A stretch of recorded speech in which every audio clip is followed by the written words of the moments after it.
खोजी टीवी के मुअज़्ज़िज़ दोस्तों, इसराइल और ईरान के माबैन अचानक कशीदगी बढ़ चुकी है। इसराइली वज़ीर आज़म नफ्ताली बेनेट ने अक़वाम मुत्तहिदा में खड़े होकर ईरान को बड़ी धमकी दे डाली है। ईरान जौहरी प्रोग्राम की तमाम हदें अबूर कर चुका है। हम ईरान को जौहरी ताकत नहीं बनने देंगे, चाहे हमें ईरान से जंग क्यों न करनी पड़े। इसराइली वज़ीर आज़म के इस बयान के बाद ईरानी क़यादत ने अहम फैसले लेने शुरू कर दिए हैं और सरहद पर सिक्योरिटी बढ़ा दी गई है। जबकि ईरानी एटमी साइंसदान मोहसिन फ़खरीज़ादा के कत्ल के हवाले से एक ऐसी रिपोर्ट सामने आई है जिसने तहलका मचा कर रख दिया है। इसराइल ने किस खुफिया टेक्नोलॉजी के इस्तेमाल से मोहसिन फ़खरीज़ादा को टारगेट किया और अब इसराइल ईरान को जंग की धमकियां क्यों दे रहा है। मशरिक़ वस्ता के बदलते हालात और इसराइल ईरान तनाज़े पर तफसीली बातचीत करने से कबल आपसे गुजारिश है कि वीडियो को आखिर तक जरूर देखिएगा। तो आइए चलकर इस अहम मौजू का आगाज करते हैं। नाज़रीन गिरामी, अक़वाम मुत्तहिदा की जनरल असम्बली से खिताब करते हुए जहां दुनिया भर के ममालिक ने अहम मसाइल की जानिब तवज्जो दिलाई, वहीं शरपसंद और जंग के ख्वाहिशमंद अफराद ने अपने अज़ाइम का खुलकर इजहार भी किया। अमेरिका, भारत, इसराइल और चंद दीगर ताकतें दुनिया भर के अमन को दांव पर लगाने के लिए हमवक्त तैयार रहती हैं और इंसानी हकूक, दहशतगर्दी और दीगर खुद साख्ता खतरात की बात करते हुए ये ममालिक कमजोर मईशतों पर चढ़ दौड़ते हैं। ऐसा ही कुछ मामला ईरान और इसराइल का भी है और ये बात दुनिया के सभी ममालिक जानते हैं कि इसराइल और अमेरिका ईरान को जौहरी ताकत बनने से रोकने के लिए कोई हद भी अबूर कर सकते हैं, क्योंकि वो जानते हैं कि ईरान का मिजाज इंतहाई जारहाना है और अगर ईरान एटमी कुव्वत बन गया तो अमेरिका समेत इसराइल की भी खैर नहीं। यही वजह है कि ईरान और तागूती ताकतों के माबैन हर दौर में कशीदगी और रस्साकशी जारी रहती है। जबकि ईरान की मुसल्लह मलेशियाओं, शाम, इराक में ईरानी फोर्सेस की मौजूदगी और हमास जैसी मुसल्लह तंजीमों से रवाबित ने ईरान को अमेरिका और इसराइल के सामने ला खड़ा किया है।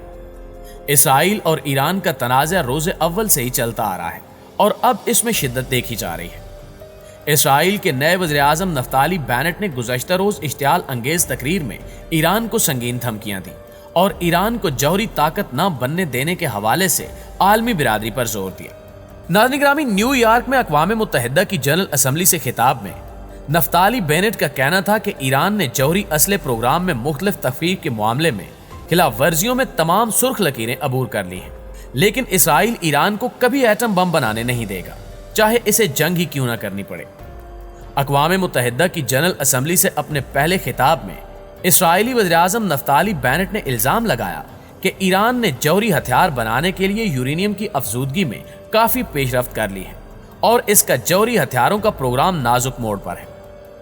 इसराइली वज़ीर आज़म का कहना था कि दुनिया में वो लोग जो ईरान के एटमी हथियारों के हसूल को एक नागुज़ीर हकीकत के तौर पर देखते हैं, वो जौहरी मुआहदे के बारे में सुन सुनकर थक चुके हैं, लेकिन इसराइल नहीं थका और न थकेगा। हम ईरान को एटमी हथियार हासिल करने की इजाज़त नहीं देंगे, चाहे इसके लिए हमें कुछ भी करना पड़े। दरअसल इसराइली वज़ीर आज़म का धमकी आमेज पैगाम ईरानी वज़ीर ख़ारजा के हालिया बयान का रद्द-ए-अमल है। चंद रोज कबल ही ईरान के वज़ीर ख़ारजा ने उम्मीद जाहिर की थी कि जौहरी मुआहदे की बहाली के लिए मुज़ाकरात बहुत जल्द दोबारा शुरू होंगे। ईरान के वज़ीर ख़ारजा हुसैन अमीर ने अमरीकी सहाफ़ियों से बात करते हुए कहा था कि हम फिलहाल वियना मुज़ाकरात का जायजा ले रहे हैं और बहुत जल्द ईरान के बरतानिया, फ्रांस, रूस, चीन और जर्मनी से मुज़ाकरात दोबारा शुरू होंगे। यही वजह है कि इसराइल को खौफ है कि इन मुज़ाकरात के जरिए ईरान आलमी बिरादरी की सपोर्ट ना हासिल कर ले और वो तमाम रुकावटें जो ईरान को जौहरी ताकत बनने से रोक रही हैं वो दूर हो जाए। मुअज़्ज़िज़ दोस्तों, अगर हालात का बारीक बीनी से मुशाहिदा किया जाए तो मालूम होता है कि इस वक्त आलमी दुनिया अमन की तलाश में है। ईरान और चीन के रवाबित के बाद अमेरिका ईरान की कशीदगी में किसी हद तक कमी देखने में आई है और आलमी बिरादरी ये चाहती है कि ईरान को जीने दिया जाए और इसे भी दीगर ममालिक की तरह हुकूक मिलने चाहिए। इस अमर से ये बात तो वाज़ेह होती जा रही है कि मुस्तकबिल करीब में आलमी बिरादरी ईरान के साथ मुज़ाकरात करके जौहरी प्रोग्राम की अज सिरे नौ तश्कील करेगी। ऐन मुमकिन है कि इन मुज़ाकरात की मदद से ईरान अपना मौक़िफ़ मनवा कर जौहरी ताकत बन जाए। यही खौफ इसराइल को चैन लेने नहीं दे रहा और वो प्रोपेगेंडा करते हुए एक बार फिर से जंग को हवा दे रहा है। दूसरी जानिब ईरानी एटमी साइंसदान मोहसिन फ़खरीज़ादा के कत्ल के हवाले से तहलकाखेज़ इंकिशाफात सामने आए हैं और एक ताज़ा रिपोर्ट ने ईरान को मजबूर कर दिया है کہ وہ اسرائیل کے خلاف کھلم کھلا کارروائی کرے۔ امریکی اخبار نیو یارک ٹائمز نے ایران اور اسرائیل کے درمیان حالیہ کشیدگی کے حوالے سے کہا ہے کہ اگر اسرائیل کسی ایرانی عہدیدار کو قتل کرنا چاہتا ہے تو یہ ایسی کارروائی ہوگی جو ممکنہ طور پر جنگ کا باعث بنے گی، لہٰذا اس کے لیے اسرائیل کو امریکہ کی منظوری اور تحفظ حاصل کرنا ضروری ہوگا۔ ہفتے کو امریکی اخبار کی رپورٹ میں گزشتہ سال ایران کے میزائل اور جوہری پروگرامز کے ایک اہم ڈائریکٹر محسن فخری زادہ کے قتل کا حوالہ دیا گیا ہے۔ امریکی اور اسرائیلی حکام کے حوالے سے کہا گیا کہ ان کا قتل ریموٹ کنٹرول مشین گن استعمال کرتے ہوئے کیا گیا۔ نیو یارک ٹائمز کے مطابق نومبر 2020 میں فخری زادہ کے قتل کے آپریشن کے دوران اس ہتھیار جو ہزاروں کلومیٹر دور سے کنٹرول کیا جاتا ہے اور قاتل روبوٹ کے نام سے جانا جاتا ہے کا پہلی بار تجربہ کیا گیا۔ معزز دوستو، عالمی ماہرین کے مطابق یہ اس ہتھیار کا ایسا آزمائشی استعمال تھا جس نے سلامتی اور جاسوسی کی دنیا کو یکسر تبدیل کر کے رکھ دیا ہے۔ ایک انٹیلیجنس اہلکار کے مطابق یہ ہتھیار بیلجیم ساختہ FN MiG مشین گن کا ایک خاص ماڈل ہے جو مصنوعی ذہانت اور کئی کیمروں سے لیس ایک جدید روبوٹ سے جڑا ہوا ہوتا ہے اور اسے سیٹلائٹ کے ذریعے کنٹرول کیا جاتا ہے۔